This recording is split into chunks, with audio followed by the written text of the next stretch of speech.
விருச்சிக ராசிக்குரிய இவ்வார கோச்சார பலன்களையும் அதன் பிறகு உங்களுடைய ஜென்ம நட்சத்திரத்துக்குரிய தாராபலம் கொண்ட சிறந்த நாட்கள் எவை என்பதையும் தற்பொழுது பார்க்கலாம். இவ்வாரத்தில் பிறந்தநாள் மற்றும் திருமணநாள் கொண்டாடும் நண்பர்களுக்கு எனது இனிய வாழ்த்துக்களை தெரிவித்துக் கொள்கின்றேன். மேலும் இப்பதிவை உங்களுடைய நண்பர்களுக்கும் உற்றார் உறவினர்கள் வாட்ஸ்அப் ஃபேஸ்புக்கிற்கு ஷேர் செய்யும்படி அன்புடன் கேட்டுக்கொள்கின்றேன். எப்படி இருக்கும் இந்த வாரம்? நன்மை இருக்கிறதா? இந்த வாரத்தை பொறுத்தவரை உங்களுக்கு சந்திராஷ்டமம் இருக்கின்றது. ஞாயிறு திங்கள் மதியம் வரை உங்களுக்கு சந்திராஷ்டமம். அதே சமயத்தில் ராசியாதிபதியான செவ்வாய் பகவான் அட்டமத்தில் 8ல் அமர்ந்திருக்கின்றார். பொதுவாக 8ஆம் இடத்தில் செவ்வாய் அமர்கின்ற போது ராசிக்கு 7ஆம் இடத்தில் ஒரு கிரகம் இருந்தால் பாதிப்பு இல்லை. 7ல் ரிஷபத்தில் யாரும் இருக்க மாட்டார்கள். எனவே செவ்வாய் 8ல் இருக்கின்ற பொழுது வார்த்தையிலே கொஞ்சம் நிதானம், கொஞ்சம் எதையும் குழப்பம் ஏற்படும்.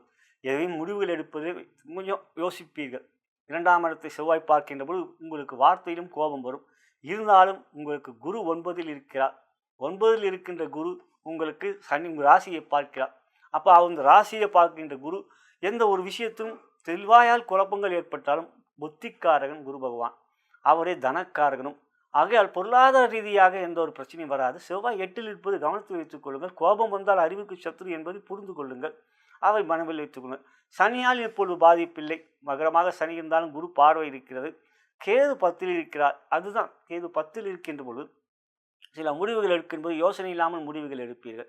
ஏனென்றால் உங்கள் ராசிக்கு 10ஆம் இடத்துக்குரிய சூரிய பகவான் இப்பொழுது உங்கள் அந்த வீட்டுக்கு 12லே இருக்கிறார் விரயத்தில். இந்த வாரம் கிரகணமும் இருக்கின்றது. சந்திரன் உங்களுக்கு அமாவாசையாக வருகின்ற நாள் 12ஆம் தேதி. அந்த நாள் உங்களுக்கு கிரகணம், சூரிய கிரகணம். ஆக இந்த வாரம் பொருளாதார ரீதியாக செவ்வாய் உங்களுக்கு சூரியன் உங்களுக்கு ராசிக்கு 10க்குரியனால கிரகண வாரமாக இருக்கின்ற நாள். ஆகையால் இந்த ஒரு விஷயம் பெரிய முதலீடு செய்கிறது தவிர்ப்பதே நல்லது. எந்த பெரிய முதலீடு செய்வது இந்த வாரம் தொழில் வியாபாரத்தை பொறுத்தவரை தவிர்ப்பது நல்லது. கிரகண நாட்கள் ஒரு 2 நாள் அந்த நாட்கள் இன்னும் கொஞ்சம் பொறுமை காட்ட வேண்டும். 11ஆம் தேதி 12ஆம் தேதி இதெல்லாம் கொஞ்சம் பொறுமை காட்ட வேண்டியதாக இருக்கின்றது. உத்தியோகம், உங்கள் வேலையிலே முழு கவனத்தை செலுத்துங்கள். மற்ற ஒரு விஷயத்தில் தலையிடாதீர்கள். ஏனென்றால் இந்த வாரம் ஒரு கிரகண வாரம். ஆகையால் இந்த வாரத்தை பொறுத்தவரை 10ஆம் இடத்துக்குரிய சூரியன் பாதிக்கப்படுகிறார் கிரகண நிலையை. இவாக எந்த ஒரு விஷயத்திலும் பெரிய அதிகாரிகளும் மேலதிகாரிகளும் அவங்களோடு கலந்தாலோசித்து முடிவுகள் எடுங்கள். தன்னிச்சையாக முடிவுகள் எடுத்து என்றால் உங்களுக்கு எதிராகவே பாதகமாக திரும்பிவிடும். கவனத்தில் வைத்துக் கொள்ளுங்கள். குடும்பம் என்று பார்க்கின்ற பொழுது கணவன் மணி உறவெல்லாம் அருமையாக இருக்கும். அதிலெல்லாம் எந்த விதமான பாதிப்பும் இல்லை. சுக்கிரன் லாபத்தில் இருக்கிறார். நீச்சம் பெற்றாலும் அவர் லாபத்தில் இருக்கின்ற பலம் இருக்கிறது.